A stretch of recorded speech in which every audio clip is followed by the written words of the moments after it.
Superhuman, what's up? It's Boomer Anderson, and we're back with another episode of the Decoding Superhuman podcast. Today, we're going to talk about something that every high performer faces, being able to get good, fresh nutrients on the road. How do you do that? What are some alternatives out there? What are the solutions available to you? Because I recall and frankly do this from time to time when you're running through an airport and seeing that all that is available to you is categorically garbage. And so some of the solutions that exist out there include complete food, or sometimes I refer to drinkable food. My guest is Simo Suoheimo, and he is an entrepreneur, biohacker, and speaker who creates tools for a thriving life and helps people and teams unlock their potential through uncommon habits. Simo is the co-founder of Ambronite, which is one of my favorites in this category of complete food. He also serves on the board of talent recruiting, helping the brightest young minds crush it and build meaningful careers. Simo is also the host of the Superhero podcast, where he talks to world-class influencers in health and high performance, which is available on iTunes. So what did Simo and I get into?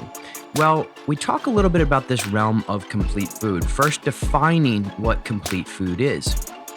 We talk about the differences between Ambronite and things like Soylent. We look at really the ingredients of both Ambronite but all complete foods in terms of, are you getting enough fat from it?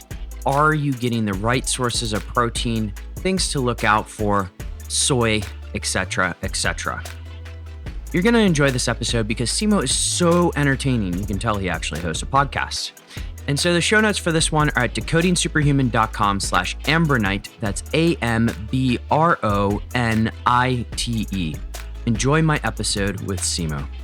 Simo, welcome to the show. Thank you so much, man. Happy to be here. This is going to be great. I've got my lunch here and this great little bottle that you guys sent me. And we're going to be talking about drinkable food and complete food today. And this is a topic I've wanted to cover for a long time. So shall we dive right in? Let's do it.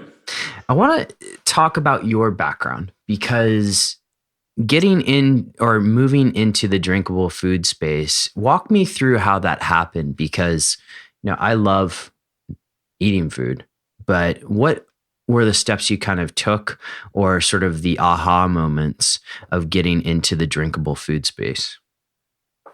So it's a very personal journey for me. Initially, I started creating complete sources of food that are convenient for my own use because in my youth, I suffered from all kinds of different kinds of problems for eating the wrong foods and not having access to the right foods in my life. I had 10 years of terrible digestive issues for eating the wrong stuff. And simultaneously, I had a really, really strong connection to the proper source of food because in my family, we've used to using wild berries, wild ingredients from the Nordic nature. But when I entered my professional life and university life, and I was working in North America in a corporation and a startup in Europe, I noticed that I just wasn't able to make the choices I wanted to make with food.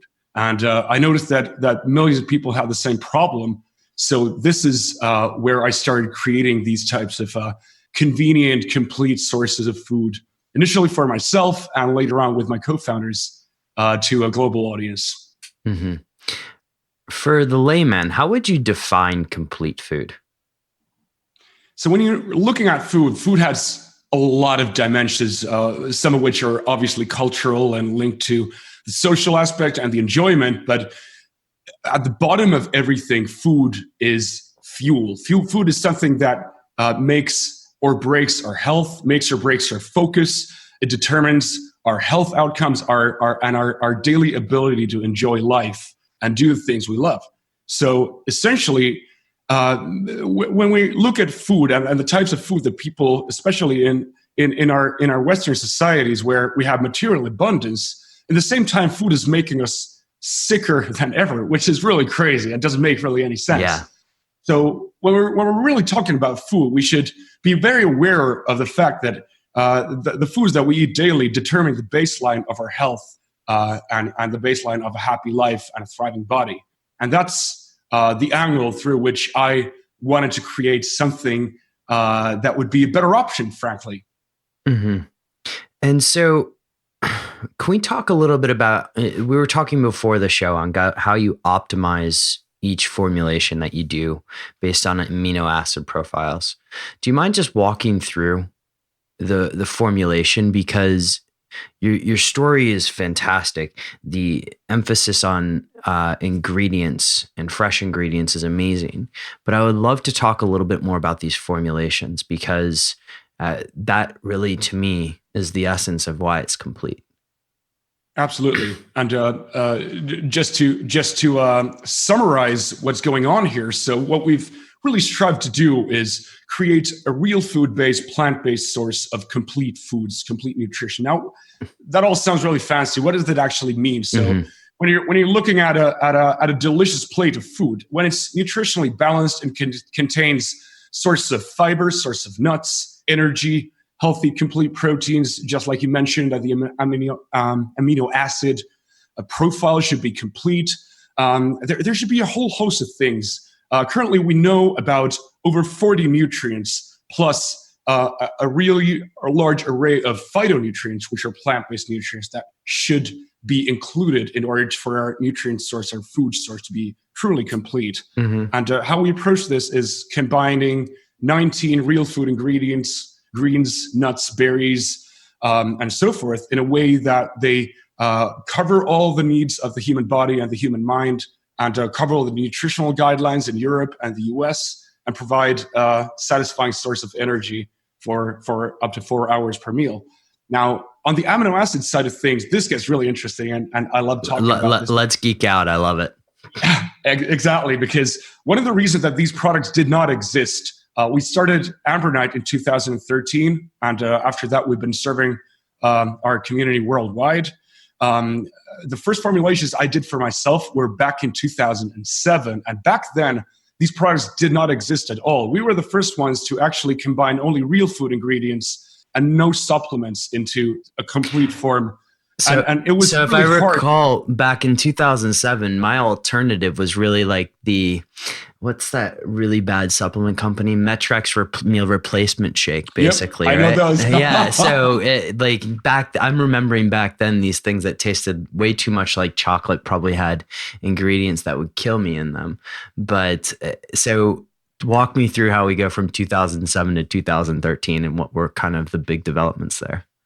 So the big developments there from the Metrix bars that I know very well, essentially what we used to have were chocolate bars that were reinforced with synthetic vitamins, essentially grinding down a vitamin pill, throwing that onto a Mars bar, and then including a bit of protein, probably from whey, and pumping that up with some maltodextrin or something that will definitely cause you diabetes on the long run.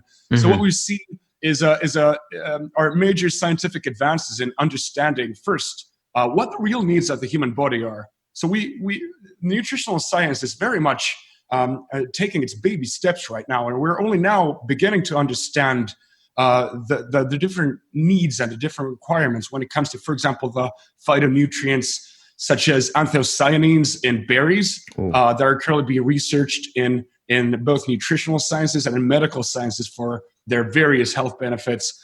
There's a big resurgence in returning to the origin of food.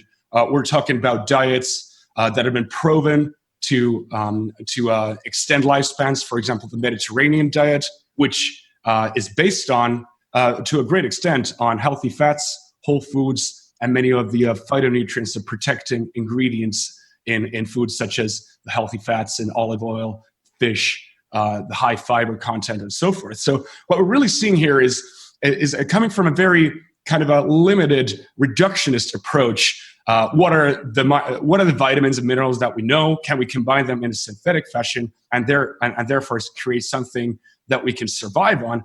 Into a more holistic approach, into understanding how our environment, how the foods, and how their tiniest ingredients really come together to build thriving human performance. And we used to think that we can just simply lump in macronutrients and micronutrients in synthetic forms and hope that they would be absorbable by the body and provide everything that we need. Now we know that's false. That doesn't play anymore. And we can see that in the populational studies that cover millions and millions of people.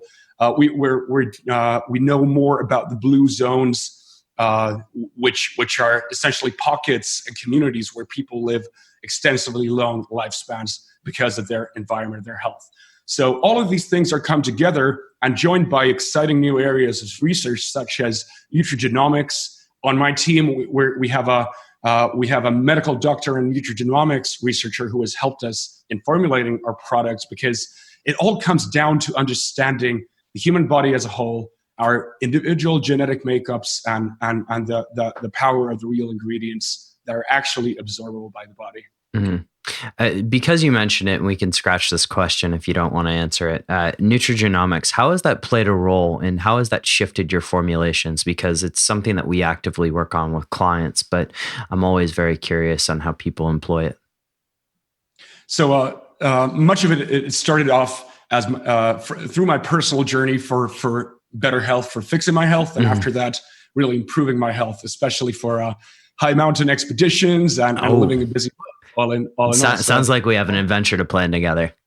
Absolutely, man. I'm a strong proponent of furthering our self-knowledge through quantification. Yep.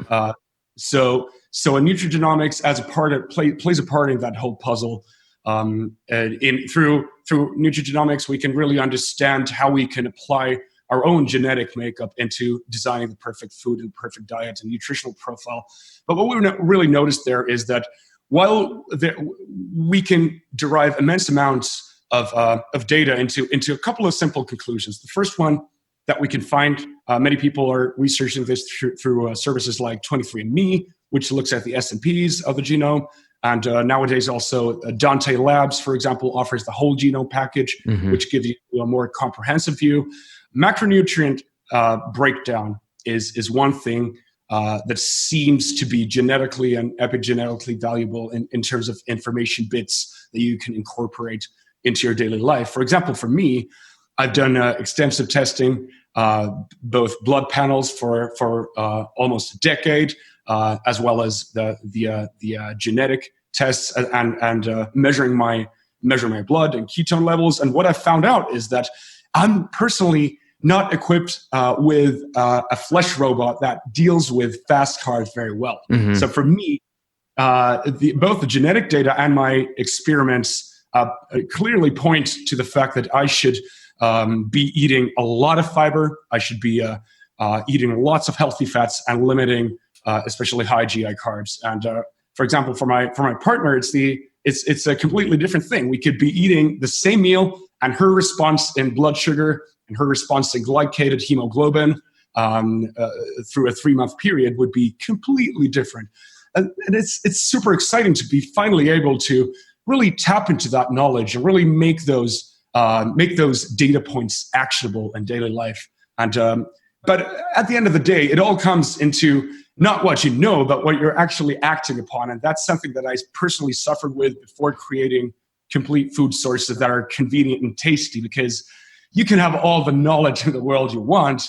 And I'm certainly a prime example of knowing a lot and still implementing very, very little of all that knowledge. And I think that's a universal thing for busy people and people who have a lot going on in their lives. So I think it's more important than increasing the amount of knowledge is it bringing practical solutions and how to make that actionable in daily lives. So much of the audience listening is, well, at least if I look at the download statistics in the United States, and they may have heard of something called Soylent at some point. And Soylent, I would be curious about your opinion on it, but also just sort of breaking down the differences between Ambronite and Soylent. I have my own opinions, but given your first print, you're sort of the first source here. Do you mind just going in sort of the differences between the two? So what's currently going on in the drinkable food space? Soylent is a product that their team is on a mission of making food very very accessible in terms of using very cheap ingredients in order to create something that you can sustain life on, essentially. Now, what's going on there is looking at food and looking at the nutritional needs from a very kind of a basic approach. Like, how can we throw in various synthetic vitamins, make it as cheap as possible so people can live off of it? Sounds a little bit like my metric shake back in the day, right?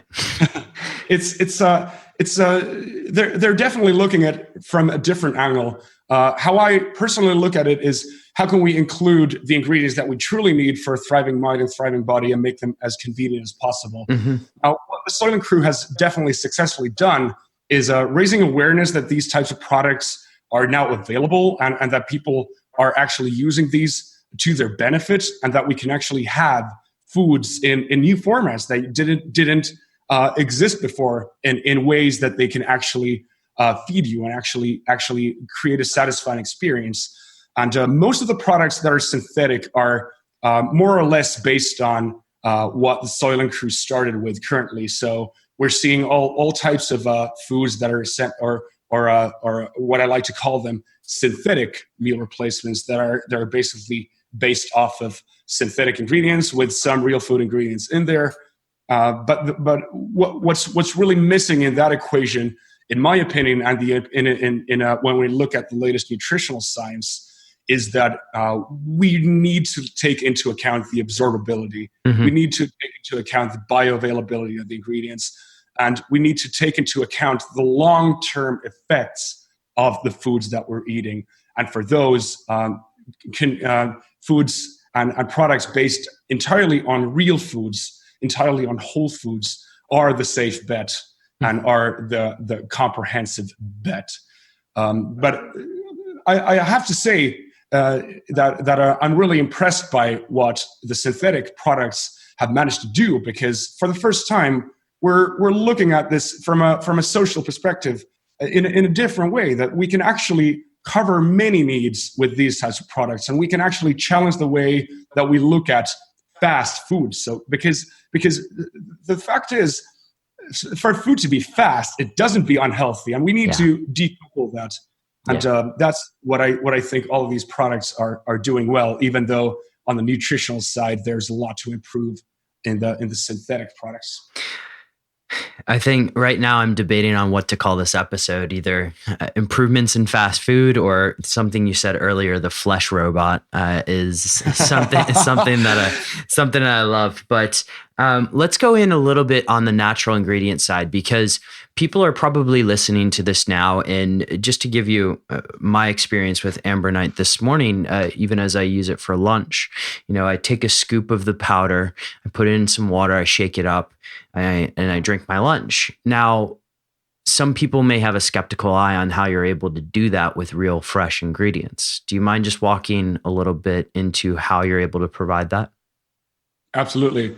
So the way I like to talk about the products that I've made is and made with our team is that we don't really like to call them meal replacements, but rather drinkable meals and complete meal shakes, because what's going on here is that most products that people go out on the street and buy are the actual meal replacements. They're the hot dogs, they're the burgers that are almost devoid of all the nutrients that we actually need. Whereas when we pick out the most nutrient-dense products in the world and combine them in a way that they work synergistically together to provide and cover all the nutritional needs, and when we dry them down, what we're actually doing is we're preserving, firstly, all of the taste, and secondly, all the nutritional properties, because drying ingredients, for example, herbs, berries, nuts, drying is the oldest preservation method we have, and it's the only one that actually preserves all the nutrients within.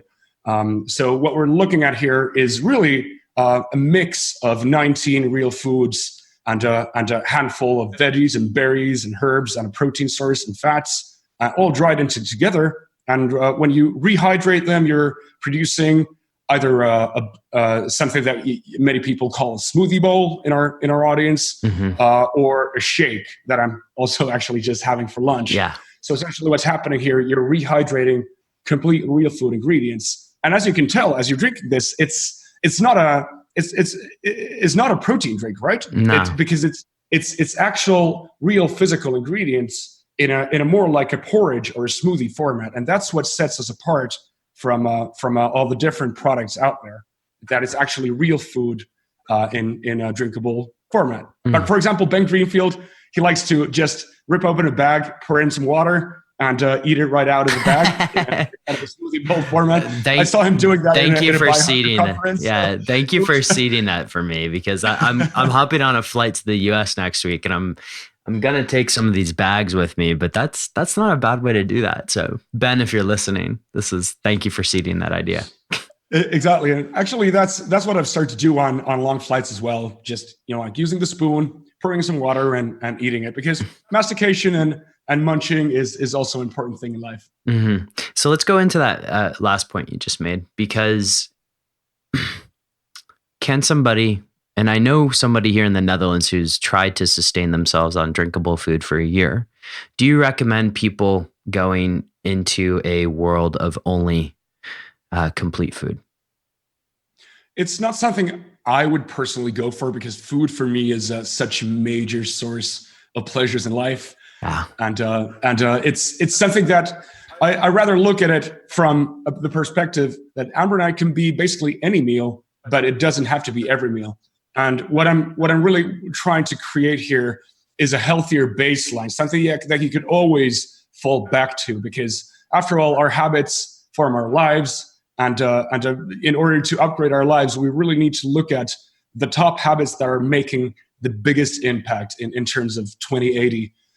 So when we're looking at the 20% of our habits that are causing 80% of the results, either for better or for worse, it really does come down to, when we're in a busy moment, do we really have a good option that's both satisfying, tasty, and not bad for us? And for that reason, I believe that we need to create foods that are usable in any particular moment, but going all in on those, while it's certainly possible and seems to produce really good results in people, that's on a social and on a kind of a life fulfilling perspective. That's not that I would suggest, because after all, we are social human beings, and we have extensive happiness studies showing that eating together, preparing food together, is an important part of a satisfying week. And it certainly is for me. So I would never give up on all of my meals, but rather love to enjoy food at a higher quality. It's more about upgrading quality than not having the pleasures that you enjoy in terms of eating real foods too. Absolutely. And like you said, it's a great way to augment a healthy diet, especially on the go. But in terms of just thinking through the long-term implications of actually going on a complete food, drinkable food diet, have there been any studies on that? Because I haven't seen them. I don't know if anybody's ever done it long enough to see like impacts on teeth and gut, etc. So there's really a very limited amount of relevant long-term studies done about this, because it's for usually it's hard to see any real problem that would be addressed the best by just going all in on a liquid diet. Apart from certain studies where they look at people who have, for example, for post-surgery purposes, are enjoying liquid meals. And in those, what we're seeing is that the synthetic medical products that are now moving into a more natural direction too, because of the new scientific evidence, are essentially, they will sustain life, but they certainly are not well suited for helping you achieve your ideal focus, your ideal body composition, for looking better and feeling better. So all the studies that have looked at this are basically looking at whether or not this sustains life and whether or not people become nutrient deficient, which we know that they won't, but they also won't be getting any better. And in fact, when we're looking at what actually helps people recover from surgery, more and more we're looking into the domain of including many of those health boosting ingredients that come from the plant world. For example, the gut health boosting beta glucans, which are abundant in the products that we create, as well as the natural antioxidants from berries, and for example the phytonutrients in olive oil and so forth. So, but I would love to see a study made out of this. But in the meantime, my own experiments, for example, with Ambronite, I had tonsillectomy surgery 8 months ago, and I had a lot of Ambronite during that period. Whereas I was asking the head surgeons what other people are having, like, yeah, they're basically like eating ice cream for 2 weeks. I'm like, yep, that's probably not the type of diet you would want to eat in order to optimize wound healing. Not the least because of the massive amount of sugars that you're creating inflammation problems with. But what we really I would love to see a study made out of this. But on the other hand, it's not really what we're going after here. Of course. The more relevant question would be, how much can we raise the daily nutritional baseline with replacing the worst of the worst options that you're not even enjoying that much? And for many people, this is breakfast or a busy lunch at the desk. If we replace those with amazing real food ingredients, what would happen? And what we're seeing is that people are getting pretty amazing results. So you've answered a bunch of my questions around use cases here in terms of lunch, busy people, even hospital. And just as an aside, I think like the two places that I would try to avoid food in general are airplanes and hospitals. And we've discussed both of those today. Right now, I want to drill down into some of these ingredients because we were discussing protein before the show. And you mentioned that you guys have just come out with a new product. Oats versus soy. Do you mind going into why you use that and then the kind of introduction of pea as well? Absolutely. So the proteins and in order to create the complete amino acid profile, we combine several sources of proteins. And for us, that's a high grade, special quality of Swedish oat protein, as well as with a complement of oats, almonds, and spirulina. And all of those come together to produce a complete source of protein, all the essential ones, a big bunch of the non-essential ones, as well as all the branch chain amino acids that you will want to have for optimal performance, recovery, thriving, and satiety. Now, why we haven't used soy? This is a very common question. I love to talk about this because what many people seem to have a bit of there's a lot of confusion going on around soy. Mm-hmm. But what we really now know is that the evidence that we currently see is that going on a diet with lots of soy extracts on the long term is not an optimal strategy for gut health and for overall well-being. What many people are experiencing with soy is they're experiencing mild to severe stomach aches, all kinds of intestinal side effects, constipation, really things that are pretty nasty and for many people quite embarrassing. Yeah, you don't want that in a social atmosphere, right? Exactly. You don't want that if you're living with someone or working with someone. Mm-hmm. Maybe if you're stranded on an island for a while, mm-hmm. maybe you live off of that for a while. But to be honest, these soy extracts are not an optimal solution for overall health, overall bioavailability, and gut health. So I would personally advise people steer clear of them if you're looking at a product that would sustain and augment your well-being on a long term. On the mid to short term, it's debatable, but on the long term, I would steer clear out of soy. Mm-hmm. Our sponsor for today's show is one of the 2 brands of blue light blockers that I actually recommend using. And I've had the CEO, Matt Maruca, on the show before, and we got into a 2-hour-long discussion, which I think to this day is the longest episode of the Decoding Superhuman podcast. But his company, Raw Optics, has made blue light blockers sexy. In fact, I know they worked because I've seen the test results. And the beauty of their product is that blue light doesn't get in. And if any amount of blue light gets in, that Netflix show that you're watching late at night, that book that you're reading, that email that you're answering is disrupting your sleep. So where do you get yours? Head over to rawoptics.com, plug in the code BOOMER, you'll get 15% off your order. Enjoy. And then because you can get dryable, or at least I've seen like dried beef protein, is there any particular reason why meat hasn't been explored yet? Or is that just because we're looking at a plant-based product at this point? So when we're looking at the different types of so-called new products on the market, especially for people excited about the paleo and the exactly. ancestral diets. I have to ask the question because there are quite a number of paleo and keto and carnivore listeners, so I have to ask that question. Absolutely. I'm excited about all the new products that are coming out and all the new avenues of research.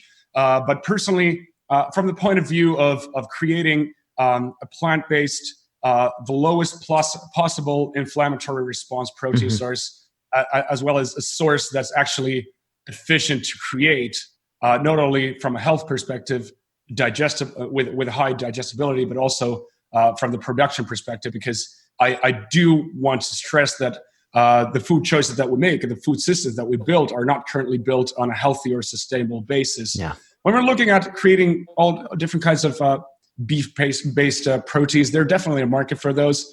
And I welcome all the innovation. But on the other hand, if you want to create the most inefficient way of creating protein powder, you would first farm a lot of land, then feed it to a cow, and then slaughter the cow and extract the protein. And to me, it's debatable of how much sense it actually makes from the efficiency perspective. These products tend to be quite costly. Yeah. They probably don't even cost enough in order to compensate for the actual environmental impact they're having. But from a health point of view, and from a sustainability point of view, they are probably suboptimal when you look at the alternative of combining real food plant-based ingredients into a complete protein source that's digestible. Beautiful. Let's talk a little bit about fat, because when we talk complete food, one of the complaints, at least in the health blogosphere, is fat and lack thereof. And we know fat is essential for dietary hormones and all kinds of things. You guys have managed to get it into your product. Do you mind talking about just sort of the different constituents that make up the few grams of fat that I see on the nutrition label? Absolutely. Fats are absolutely essential. And the healthy fats should be a part of essentially every meal, not only because of the macro side of things, but also because fats are what makes so many vitamins and minerals bioavailable in each. We've really looked at this also not only from kind of the macronutrient breakdown perspective. Around 35% of calories in an Ambronite complete meal shake comes from fats, which seems to be an optimal for most people. For most people, going higher consistently, it's of debatable use. For some people, so no plans for a keto product? We're actually looking into it because we want to serve people with different nutritional profiles. But for the vast majority, even though very high fat diets are all the rage, for a mass majority of people leading active lifestyles, going all fat is not going to be a long-term solution, unfortunately. So what we're seeing there is around 35% fat to be a great solution. And for Ambronite, we've used almonds, very high-grade almonds that we've managed to produce into a fine powder, into a drinkable mix. They're actually whole almonds ground down, so they're actually not a powder, but rather an almond flour that retains all of the fats. So we don't add the fats separately. All of them come from real food ingredients.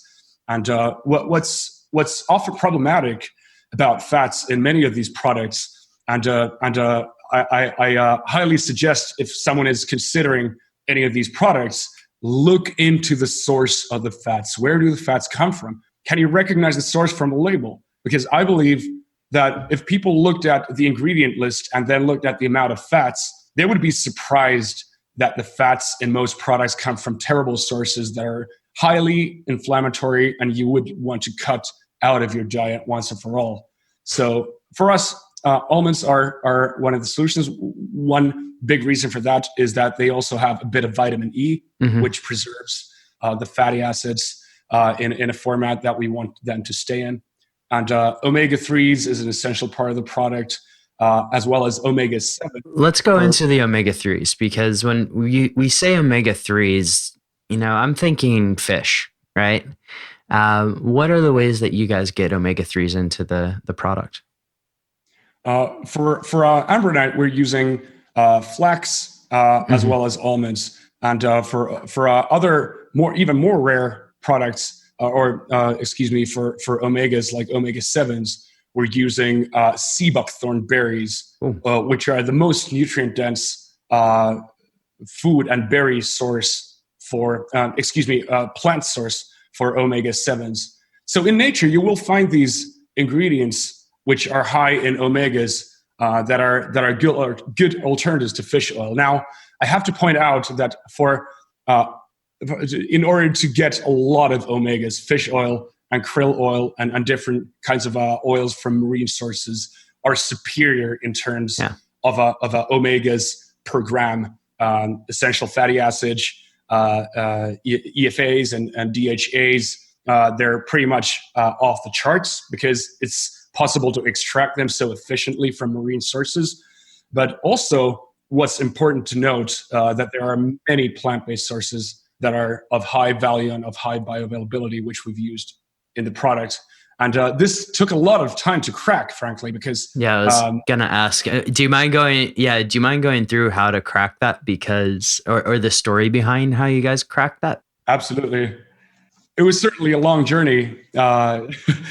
It involved merging a couple of different fields. Firstly, the required amounts as well as the bioavailability, how to make those into a synergistic product that's absorbable, and into looking into the medical science of the nutrient absorption, and then just finding all the best sources in the world. Essentially, we just ordered a massive amount, and we still do this. What we do is we order massive amounts of samples from different parts of the world that grow almonds, for example, and then we test them in a third-party lab in order to determine the actual amounts, for example, of the fats and of the nutrients within. And not only that, but then we take an extra step, and this is something that almost nobody in this industry does, which to me is quite alarming.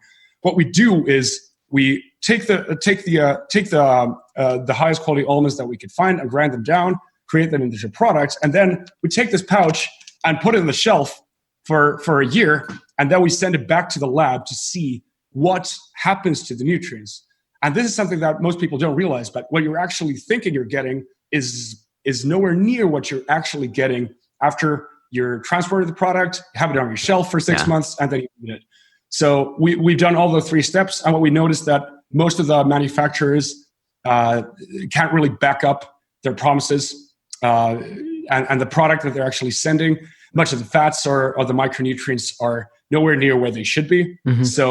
So really, and the frustrating thing is, like, for an individual, it's really hard to afford all of these lab tests. Yeah. So basically, that would be what you would need to do in order to discover the real shelf life.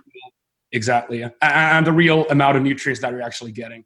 As you know, like in the US, they just looked at hundreds of supplements and found out that only a small minority, 20, 30% contained the amounts and the quality of what they were actually claiming. Some of them had none of the sort, which is really alarming. So it's certainly a dark side of food and the nutrition industry. Yeah, the supplement industry, I mean, going back to when GNC was rated, right? Like GNC getting rated and finding that like most of their ingredients didn't contain what they actually said they did. It's a pretty dodgy area, and you have to tread very carefully, which is why I appreciate what you guys have done on the third-party testing. On that shelf life, or kind of from time 0 to time 365 or day 365, said another way, how long can this bag that I'm holding right here last for? Or how long should I be holding it for? So with the real food ingredients, and we don't use any preservatives or anything else. All of the ingredients are pronounceable and recognizable foods. What we notice is that for a year, the quality remains excellent. And after that, there starts to be a bit of a saturation in the fatty acids. On the nutritional side, it's quite minor, but on the taste side, it's not optimal to hold on to your bag for several years. We label our pouches for a shelf life of 1 year. I personally, we test the products every now and then. We send products of 2 or 3 years back to the lab and see what's happening. And the taste isn't optimal anymore, but many of the nutrients retain their nutritional value. A couple of ingredients that are very sensitive and that we're taking into account in creating, in putting enough of them into the bag in the first place so that they would actually fulfill the nutritional guidelines still at day 365 and deliver optimal hunger quenching and satiety even at that stage, are, for example, the fats. The other ones are some of the vitamins, which are very fragile. And for most products, vitamins get destroyed because they heat treat the products. We don't do that. Another thing that happens for many products, even even fresh products, and especially fresh products that are not dehydrated, when you go to, for example, Whole Foods or a healthy grocery store, and you go to the grocery section, the foods that you see and that you would kind of naturally suspect that or assume that would have the most nutritional value, the fresh foods, are actually lower in nutritional value than the frozen foods, because the frozen foods have that decay at a significantly lower rate, and dehydration does the same thing. But for optimal vitamins, optimal minerals, you definitely would want to consume your Ambronites at around the 1 year mark. There's no problem in enjoying them later, but what we've noticed is that for 1 year, we've managed to keep all the nutrients very much intact, thanks to the layering system that we use in the pouch. And the same goes for basically any food. And my advice for anyone looking at wondering, looking into their fridge and wondering if the foods they're eating actually contain what they need to be getting, and if they're actually getting any real benefit out of that. And that's a valid question. That's something that does not get talked about enough. I would advise looking at the freshest possible local ingredients, and even going with frozen ingredients, especially in collard greens, in Brussels sprouts, in broccoli, and so forth. Because for those ingredients, you're usually seeing a lot of nutritional decay when you get those so-called fresh from the vegetable and grocery section. You said collard greens, which is one of my favorite things, and you just got me really excited. Let's talk about the geographical split of sort of how you guys source your nutrients, because you get nutrients from all around, or foods from all around the world, but you're also in the backyard of one of the places that is known for foraging. What percentage of your ingredients comes from Finland versus outside? A bit more than 50% come from the Nordics. I'm really excited about this topic because let's go. I love the concept of foraging. Let's talk about it. Exactly. I was actually just foraging for some spring herbs last weekend, because right now is the perfect time for so many roots, vegetables, and sprouts. I essentially grew up foraging with my parents and with my grandparents as long as I can remember. We used to go out into the forest and pick berries, mushrooms, and that was something that was such a normal part of life for me. And only later in life I realized that this was something really special, because in most parts of the world that's not really a viable option. Growing up in Philadelphia, like, we'd go foraging and we would probably find a McDonald's, but we wouldn't find berries, right? Like, it's a very different situation, but sorry, I interrupted you. Exactly. So I know, right? There's so many amazing sources of nutrients, and many of them, for example, the bilberries, the cranberries, and the sea buckthorns, most of them aren't even available in farmed fashion because, for example, bilberries are the wild cousin of blueberries, but they are entirely different. The bilberries, Vaccinium myrtillus in Latin, are over 10 times higher in, for example, anthocyanins, plant nutrients, and so forth. And they have to be picked out in the wild. So what we do is we use hand wild foraged bilberries and other berries, and we dry them down and put it in the bag to be able to share the love, frankly, because so few people around the world have access to these great ingredients. So what's happening with the foraged ingredients is that you're getting plants from environments where they are continuously bombarded with stressors. Obviously, there are predators that they need to defend against, and for that they produce exceptional nutrient density, and that's been well documented. So that's certainly something. And what I'm really excited about is connecting back to the roots of our food. Honestly, for me, I believe that the toughest problems of our generation that we need to solve, that we need to get chipping away at, are all connected to deeper understanding of ourselves and deeper understanding of our environment, and connecting into our food, into our bodies, into how we work, and how our actions shape our environments and how our environments shape us. So wild foods and connecting to the source of our ingredients and respecting that is really a key part of the picture for me. And using these wild ingredients is something that is definitely a key to many of the problems that we're seeing. So around, back to your question, around 50% come from the Nordics. The oats come from the Nordics, Sweden, Finland. Many of the berries come from the Nordics. For example, the bilberries come from above the Arctic Circle, where I'm originally from. I was born way up north above the polar circle, and that's where the best bilberries in the world come from. Many of the ingredients that don't grow up here in the north, for example, the almonds, currently come from California, where we found an especially nutrient-dense variety of almonds. And essentially what we've done for all of the ingredients is scan the world for the best nutrient-dense varieties, and then try to get our hands on them and do the actual lab tests in order to create the product. Global foraging, if you will, right?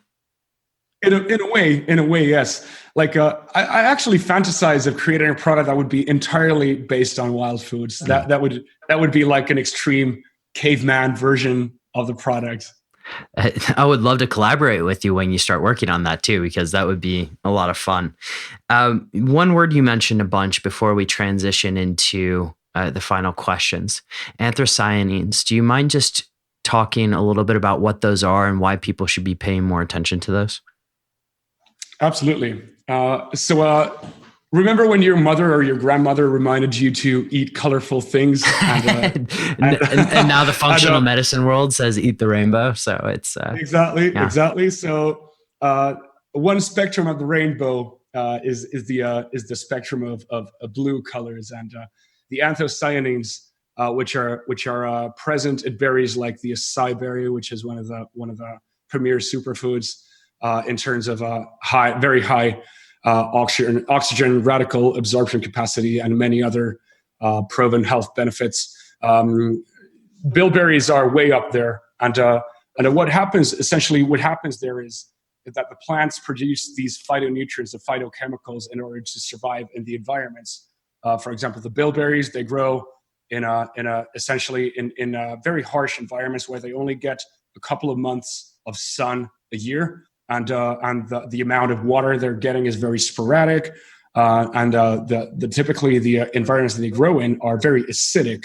So the plants need to compensate for that. And one way they've found to doing this is produce chemicals such as anthocyanins, which create the blue color, and which are currently being researched for their immunomodulating benefits, for their adaptogenic benefits, even though I don't love that word, because in science, where you're looking at modulating the immune system, that would be more appropriate of a description.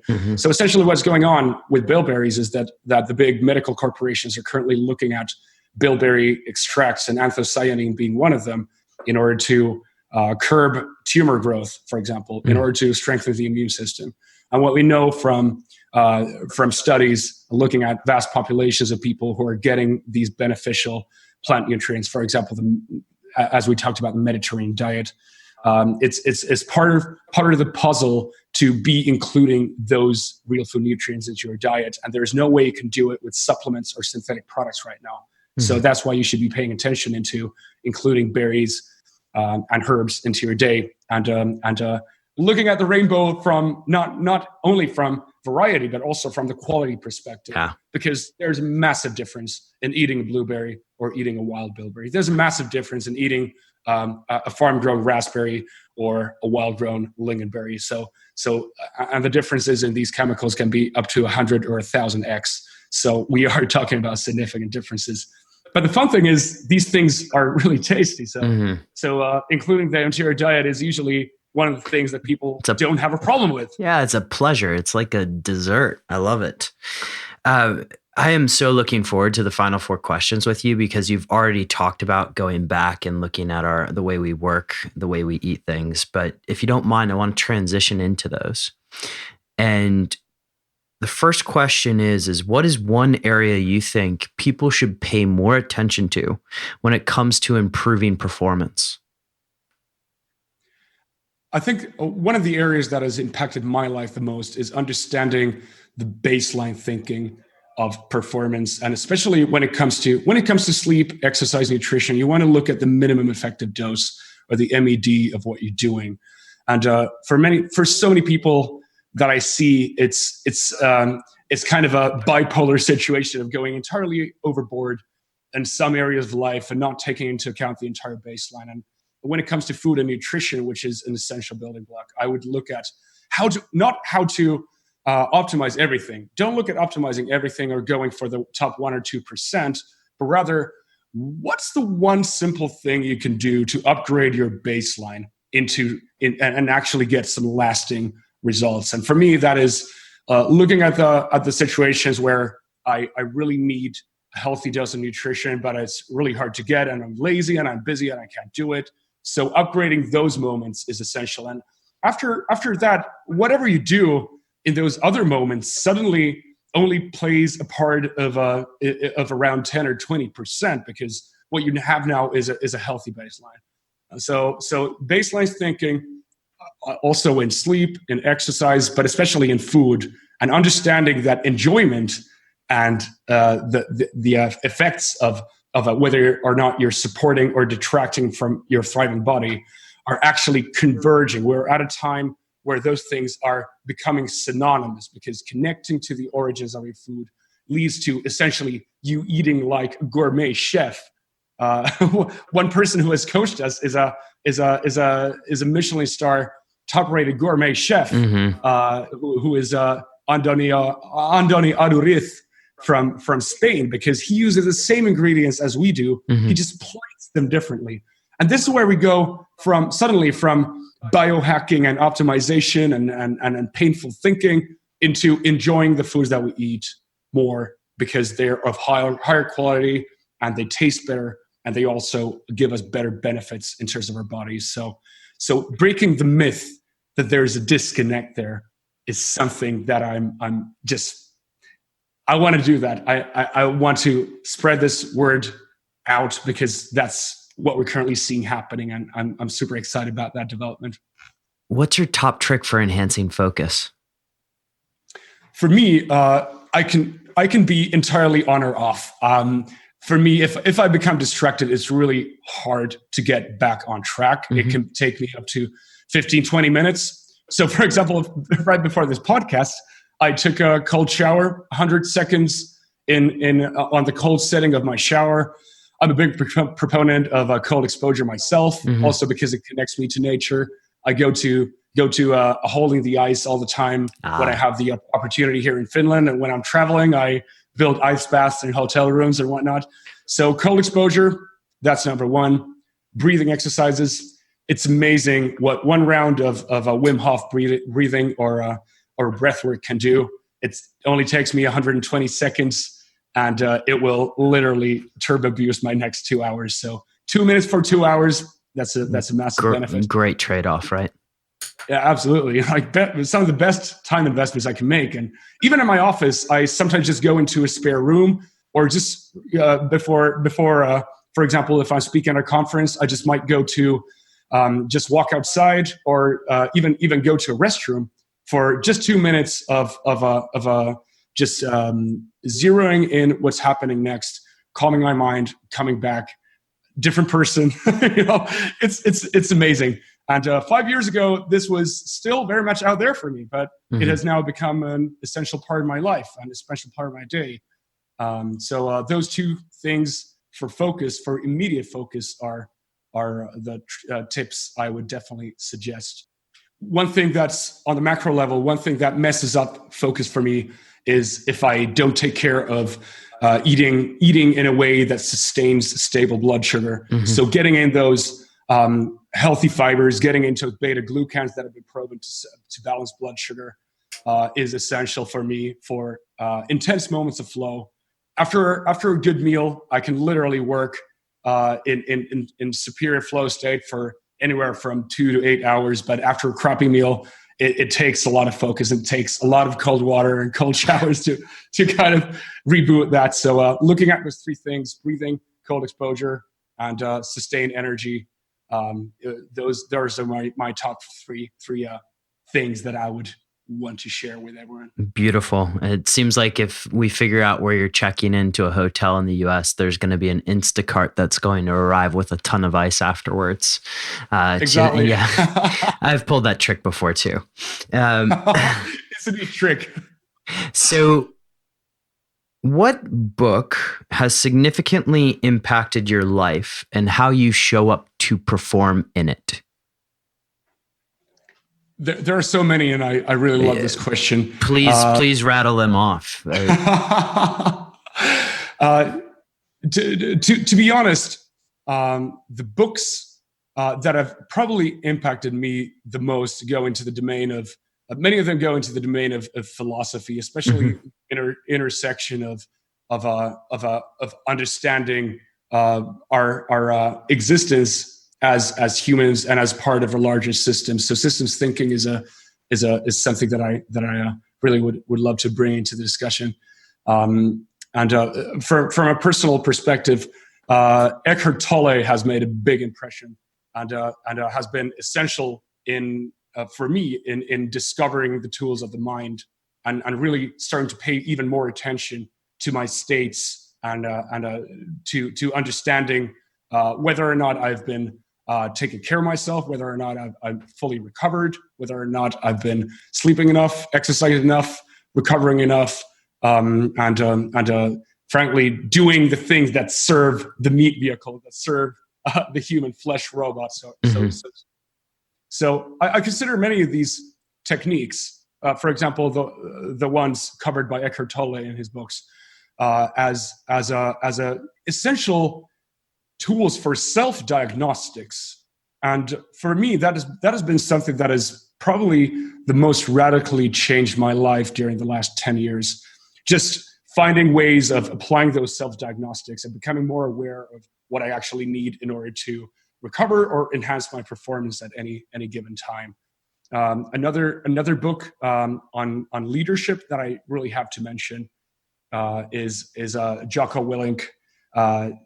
Jocko Willink's writings and his podcasts are epic, but Extreme Ownership as a book has definitely been very valuable, both in terms of understanding and leading myself, as well as leading teams and understanding so much of what's actually going on there on many different levels. Mm-hmm. That's great. That's amazing. And I agree with you. Jocko's great podcast. I like his intensity, and the concept of extreme ownership is definitely needed in this world today. Where can people find out more about you? So I also host the Superhero podcast, where I talk a lot more about what we just discussed and all other parts of leading a thriving life and becoming unstoppable. So Superhero podcast is definitely where people can find out more about what I'm currently working on and what wacky experiments I'm pulling off and what's going on in my life and the people who I'm interviewing. So people can find that on iTunes or ambronite.com/podcast. And there you can also find my blog, ambronite.com/blog, where I cover many of the experiments that we've done and the constant pursuit of more self-knowledge, more self-awareness, understanding myself, and how to become a more significant human being. So if that's something that people are interested in, they should definitely check it out. Excellent. Simo, thank you so much for joining us today. This has been an absolute pleasure, my friend. Boomer, this has been amazing. Thank you so much, and talk to you soon. Yes. To all the superhumans listening out there, the show notes for this one are decodingsuperhuman.com/Ambronite, and have an absolutely epic day. Superhumans, before you go, if you enjoy the episode, if you enjoy all of our episodes, head on over to iTunes and leave us a 5-star rating. It would really, really help get the word out on what we're doing here at Decoding Superhuman. Feedback. If you want to give us direct feedback, or you want to see us cover a specific topic, whether on the shorter episodes or the longer episodes, head on over to your email and email us at podcast@decodingsuperhuman.com. For those of you who have sent emails to that address, you know that I respond to every single one. And then lastly, would you like 300 to 500 words of highly curated information on how to upgrade performance? If so, head on over to decodingsuperhuman.com/throwdown, and you'll get our next issue of the Throwdown, which is our 300 to 500 word highly curated digest, if you will, on what's going on in the field of performance. Enjoy your day, superhumans, and thank you from the bottom of my heart for tuning in to today's episode.